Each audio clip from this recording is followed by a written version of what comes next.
السلام علیکم ورحمۃ اللہ وبرکاتہ۔ میں آپ کے سامنے غلام جعفر اپنے یوٹیوب چینل کے توسط سے آپ سے مخاطب ہوں۔ آج کے اس لیکچر میں ہم اردو گرامر پڑھیں گے۔ اردو گرامر چاہے وہ اسکول کے طالب علم ہوں، کالج کے طالب علم ہوں، یا آنے والے اردو کے PPSC کے امتحان کی تیاری ہو، تو اس کے لیے یہ لیکچر انتہائی معاون ثابت ہوگا۔ سب سے پہلے ہم پڑھتے ہیں خطاب۔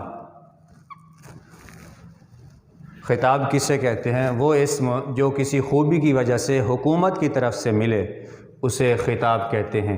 مثلا شمس العلماء، رستم زمان، خان بہادر، قائد اعظم، یہ جو حکومت کی طرف سے ملے اسے خطاب کہتے ہیں۔ عام طور پر پیپر میں سوال اس طرح کا آتا ہے کہ رستم زمان گرامر کی روح سے کیا ہے، تو آگے آپشن دیے ہوتے ہیں، ان میں سے ایک آپشن ہوتا ہے خطاب۔ تو یہ دیکھیے کہ رستم زمان کیا ہے؟ خطاب۔ اس کے بعد لقب، وہ اسم جو کسی خوبی کی وجہ سے قوم کی طرف سے ملے اسے لقب کہتے ہیں۔ اس میں پہلی بات یاد رکھیے کہ خطاب جو ہوتا ہے وہ حکومت کی طرف سے ہوتا ہے، اور لقب جو ہوتا ہے وہ قوم کی طرف سے ہوتا ہے۔ اب یہ مادر ملت، اچھا اس طرح کے آ سکتے ہیں پیپر میں سوال کہ مادر ملت گرامر کی روح سے کیا ہے؟ لقب ہے، کنیت ہے، یا خطاب ہے؟ تو یہ لقب ہے۔ کنیت کسے کہتے ہیں؟ وہ اسم جو باپ، ماں، بیٹے یا کسی اور تعلق کی وجہ سے پکارا جائے اسے کنیت کہتے ہیں۔ جیسے یہ بیٹے کی وجہ سے ابو القاسم آپ صلی اللہ علیہ وآلہ وسلم کی کنیت ہے، باپ کی وجہ سے ابن قحافہ یہ حضرت ابوبکر صدیق کی کنیت ہے، یا کسی اور تعلق کی وجہ سے جیسے ابو ہریرہ کی ہے ابو ہریرہ، وہ اسے کنیت کہتے ہیں۔ آگے سوال آ سکتا ہے، پیپر میں سوال اس طرح آ سکتا ہے کہ مقیاس الحرارت کیا ہے گرامر کی روح سے؟ اس میں اعلیٰ ہے یا اس میں صوت ہے؟ تو اس میں اعلیٰ ہم دیکھیں گے کسی اعلیٰ کے نام، یہ چونکہ مقیاس الحرارت ایک اعلیٰ ہے تو آگے جواب میں یہ کیا آئے گا؟ اعلیٰ۔ اس طرح اور آپشن آ سکتے ہیں کہ چاقو کیا ہے گرامر کی روح سے؟ چاقو اس میں اعلیٰ ہے۔ آگے دیکھیے جی، اس میں مصغر، مصغر یعنی تصغیر یعنی اصغر، چھوٹے کو کہتے ہیں۔ کسی چیز کا چھوٹا پن، ایسا جملہ یا ایسا کوئی لفظ جس میں کسی چیز کا چھوٹا پن ظاہر ہو گرامر کی روح سے، وہ اس میں مصغر ہوتا ہے۔ جیسے دیگچی، پیالی یا بچونگڑا، یہ اس میں مصغر ہیں۔ اب اسی کے ساتھ ہے اس میں مکبر یعنی بڑا، کسی چیز کا بڑا پن ظاہر کرے وہ لفظ یا وہ اسم جو کسی چیز کا بڑا پن ظاہر کر رہا ہو گرامر کی روح سے، وہ اس میں مکبر ہوتا ہے۔ جیسے شاہ سوار، شہنشاہ یا پگڑ۔ مثلا یہ اب یہاں ہم دیگچی دیکھی ہے، تو اگر ہم اسی کا اس میں مکبر بنائیں تو دیگچا، اگر یہ ہم نے پیالی ہے اور اسی کا اس میں مکبر بنائیں تو یہ پیالہ ہوگا۔ اسی طرح اسی کے ساتھ ہی کچھ اور چیزیں ہیں۔ یہ ہے اسم جامد۔ اسم جامد کی تعریف کیا ہے؟ جو نہ خود کسی سے بنا ہو نہ اس سے کوئی دوسرا اسم بن سکتا ہو، اسے اسم جامد کہتے ہیں۔ مثلا پہاڑ، چٹان، پتھر۔ پیپر میں جو سوال آ سکتا ہے وہ اس طرز پہ بھی آ سکتا ہے کہ اسم جامد ہیں، آگے 4 آپشن ہوں گے، ان میں سے کوئی ایک آپشن پتھر، چٹان وغیرہ کا بھی ہوگا۔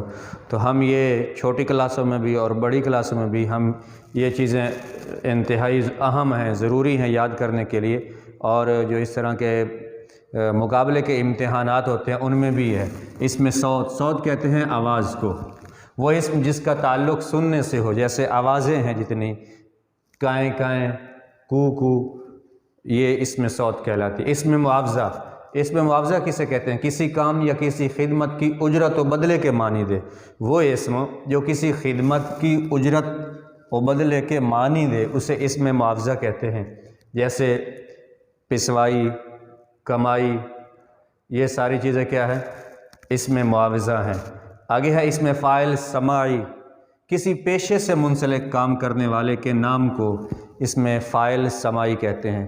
یعنی کیا ہے؟ فاعل کیا ہے؟ کام کرنے والا، کسی پیشے سے منسلک کام کرنے والے کے نام کو، جیسے درزی ہے، دھوبی ہے، موچی ہے، یہ کہتے ہیں اس میں فاعل سماعی۔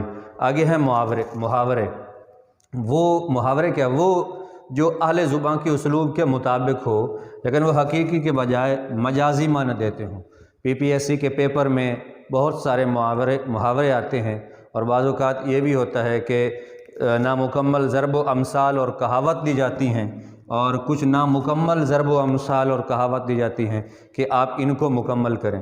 تو یہ بھی آپ تیار کر لیجئے کہ محاورے کیا ہے جو حقیقی کے بجائے مجازی معنی دیں، جیسے چراغ کے گھی کے چراغ جلانا کیا کہ انتہائی خوشی کے وقت یہ ہم کہتے ہیں، یا یہ نامکمل ضرب و امثال اور یا کہاوتیں کیا ہے۔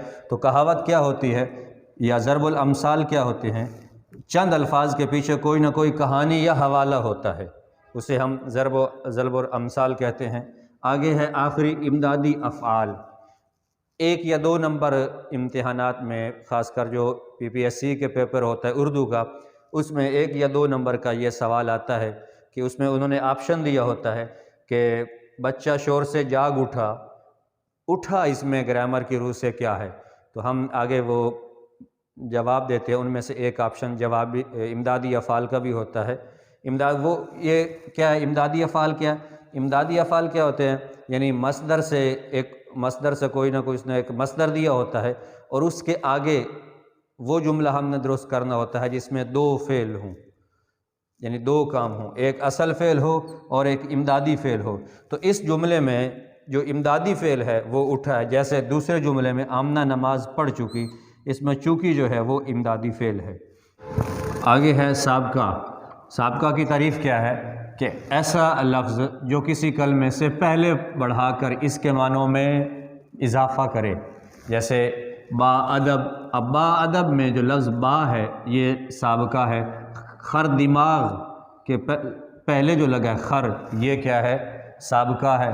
اسی طرح بلند قامت میں بلند پہلے، چونکہ آپ نے تعریف یہ کی ہے کہ ایسا لفظ جو کسی کلمے سے پہلے بڑھا کر اس کے معنوں میں زور پیدا کرے اسے ہم سابقہ کہتے ہیں۔ لاحقہ جو کسی کلمے کے آخر میں بڑھا کر اس کے معنوں میں زور پیدا کرے اسے ہم لاحقہ کہتے ہیں۔ تو سابقہ اور لاحقہ کی تعریف اور پہچان یہ بھی ہمیں ہونی چاہیے، جیسے جانباز میں باز کیا ہے؟ لاحقہ ہے۔ اشک بار میں بار لاحقہ ہے۔